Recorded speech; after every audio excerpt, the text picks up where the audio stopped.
అందరికి నమస్తే అండి.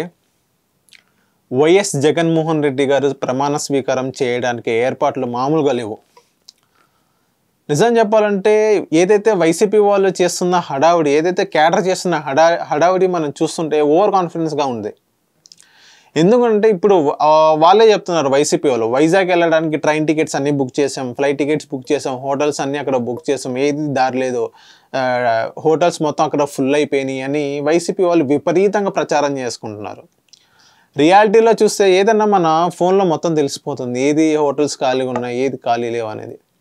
చూస్తుంటే అన్ని ఖాళీగా ఉన్నాయి, మ్యాక్సిమం ఒక 60-70% మొత్తం ఖాళీగా ఉన్నాయి. ఏం వాళ్ళు బుక్ చేశారో ఏంటైతే మాకైతే అర్థం కాలేదు. నేనైతే చూశాను, ఏదైతే వాళ్ళు ప్రచారం చేస్తున్నారో అది నెక్స్ట్ లెవెల్ ప్రచారం చేస్తున్నారు. ఈవెన్ ఆహార కమిటీ ఏ భోజనాలు పెడతారో, ఏ నాన్ వెజ్ ఐటమ్స్ పెడతారో మొత్తం ఒకటి లిస్ట్ కూడా వచ్చింది బయటికి. అఫీషియల్ కాదు, అన్అఫీషియల్గా మొత్తం వైసీపీ క్యాడర్ మెయిన్ క్యాండిడేట్స్ వాళ్ళ పిఏలే పంపిస్తున్నారు. సో ఈ మొత్తం చూస్తుంటే ఒక ఓవర్ యాక్షన్లా అనిపిస్తుంది. ఒక ఓవర్ యాక్షన్ కాదు, ఒక ఓవర్ కాన్ఫిడెన్స్లా అనిపిస్తుంది వైసీపీ వాళ్ళకి. ఇంకా రిజల్టే రాలేదు, ఎగ్జిట్ పోల్సే సరిగా రాలేదు మనకి, వీళ్ళు ఎందుకు ఇంత హడావుడి చేస్తున్నారు. ఈవెన్ బొత్స సత్యనారాయణరావు గారు కూడా మొన్న ప్రెస్ మీట్ పెట్టి వైజాగ్లో జూన్ 9వ తారీఖున ప్రమాణ స్వీకారం చేస్తున్నారు. ఈవెన్ ఎలక్షన్ రిజల్ట్ రాకముందు ఇలా చెప్తున్నారు. ఏంటో దానికి ఓవర్ కాన్ఫిడెన్స్ అనిపించట్లా మీకు? ఈవెన్ మనకి టీడీపీ వాళ్ళు చూస్తుంటే మేము వస్తాం, అధికారంలోకి వస్తామని చెప్తున్నారే కానీ వాళ్ళు ఏర్పాట్లు చేయట్లే ప్రమాణ స్వీకారంకి. వీళ్ళు చేసిన ప్రచారం అది ఓవర్ కాన్ఫిడెన్స్లా అనిపిస్తుంది అందరికీ. ఇప్పుడు ఏదైతే పోలింగ్ జరిగిందో అది విపరీతంగా జరిగింది.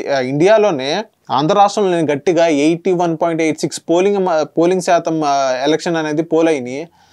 ఇవన్నీ పోలైన తర్వాత వైసీపీ వాళ్ళు ఏమంటున్నారు, మహిళలు మాకే ఓటేశారు మాకే ఓటేశారని వాళ్ళు గట్టిగా నమ్ముతున్నారు వైసీపీ వాళ్ళు. రియాలిటీలో మాట్లాడుకుంటే ఒక్కరోజు రాత్రి, ఆ రోజు పోలింగ్ రోజు చూసుకుంటే మనకి రాత్రి 9, 10, 11, 1 గంట దాకా నుంచొని మరీ వేశారు. అది ప్రభుత్వం మీద వ్యతిరేక అయితే కదా వేసేది. ప్రభుత్వం బాగానే ఉంటే ఎందుకు వేస్తారు? చిన్న లాజిక్, ఒక బిజినెస్ పీపుల్స్ కానీ, యూత్ కానీ, గవర్నమెంట్ ఎంప్లాయీస్ మొత్తం 85% పైన గవర్నమెంట్ ఎంప్లాయీస్ మొత్తం కూటమిగా వేశారు. వాళ్ళకి ఇలా ఈ మొత్తం ఇవన్నీ లాజిక్స్ తెలిసినా కానీ ఎందుకు అంత కాన్ఫిడెంట్ కూడా ఓవర్ కాన్ఫిడెంట్గా చెప్తున్నారు వాళ్ళు. ఈవెన్ వైసీపీ వాళ్ళతో నేను మాట్లాడడం జరిగింది, వైసీపీ 1-2 పెద్ద స్థాయి నాయకులతో, ఎమ్మెల్యేస్ వాళ్ళు మాట్లాడడం జరిగింది. మాట్లాడితే వాళ్ళు ఏమన్నారంటే ఖచ్చితంగా గెలుస్తాం, ఈవెన్ మ్యాజిక్ ఫిగర్గా టచ్ చేసైనా మేము గెలుస్తామని వాళ్ళు కాన్ఫిడెంట్గా చెప్తున్నారు.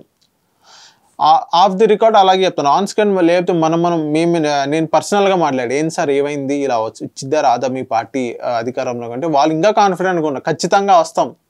ఏదైతే మేము సంక్షేమం చేశామో, ఏదైతే అమ్మఒడి కానీ, చెయ్యిత కానీ, ఆటో వాళ్ళు కానీ అందరికీ ప్రతి ఒక్కరిని టచ్ చేసుకుంటూ వెళ్ళాము, అందరికీ మేము న్యాయం చేసాము, అందుకనే మేము మళ్ళీ అధికారంలోకి రాబోతున్నామని వాళ్ళు ఘంటాబద్ధంగా చెప్తున్నారు.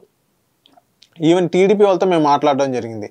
టీడీపీ వాళ్ళతో కెమెరా ముందు ఏదైనా మేమే వస్తాం చెప్పినా కానీ బ్యాక్ సైడ్ చూసుకుంటే ఏమో అన్నామో, వచ్చిద్దో లేదో కూడా నాకు తెలీదు, ఇంకా టీడీపీ కనుక రాకపోతే మొత్తం టీడీపీ మొత్తం ఖాళీ అయిపోయింది, ఏముండదు అక్కడ, పార్టీ ఉండదు, మనుగడకు చాలా కష్టం అయింది అని వాళ్ళు అంటున్నారు. సో టీడీపీ వాళ్ళకి ఇంటర్నల్గా కొంచెం భయంగా ఉంటుంది, వచ్చిద్దా రాదా, ప్రభుత్వంలోకి వచ్చిద్దా రాదా, వాళ్ళు చాలా భయంగా ఉన్నారు టీడీపీ వాళ్ళు. వేరేస్ మనం వైసీపీ చూస్తుంటే బీభత్సంగా అసలు ఓవర్ కాన్ఫిడెన్స్ అనిపించట్లా మీకు? హోటల్స్ బుక్ చేస్తున్నారు, ఏదేదో జరుగుతున్నాయి. సో ఏదైతే మనం వాళ్ళకి ఒక సీక్రెట్ సర్వే ఒకటి వచ్చింది, 69 స్థానాల్లో వైసీపీ ఖచ్చితంగా గెలిచిద్ది అని ఒక సర్వే వచ్చింది వాళ్ళ దగ్గరికి. ఇంకోటి ఒక 51 స్థానాల్లో వాళ్ళు ఖచ్చితంగా ఓడిపోతారు, ఇంకో 55 స్థానాల్లో కీన్ కంటెస్ట్, అంటే పోటాపోటీగా గెలిస్తే గెలుస్తారు, లేకపోతే ఆ 55 అసెంబ్లీ సెగ్మెంట్స్లో కూడా మెజారిటీ అయితే 30-40% వీళ్ళే వచ్చిందని వాళ్ళు కాన్ఫిడెంట్గా ఉన్నారు. మేము ఎలా అయినా గవర్నమెంట్ ఫామ్ చేస్తారని వాళ్ళు కాన్ఫిడెంట్గా ఉన్నారు. కాన్ఫిడెంట్ కాదు, అది ఓవర్ కాన్ఫిడెంట్ కూడా దారితీస్తుంది. సో టీడీపీ వాళ్ళు చూసుకుంటే ఒక రకంగా భయాందోళనలో ఉన్నారు.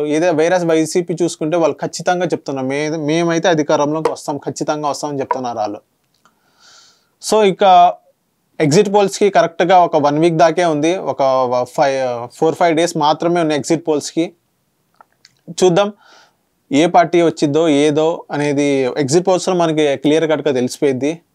దాని తర్వాత మనం పోలింగ్ రోజు జూన్ 4వ తారీఖున మళ్ళీ మాట్లాడదాం. Thank you.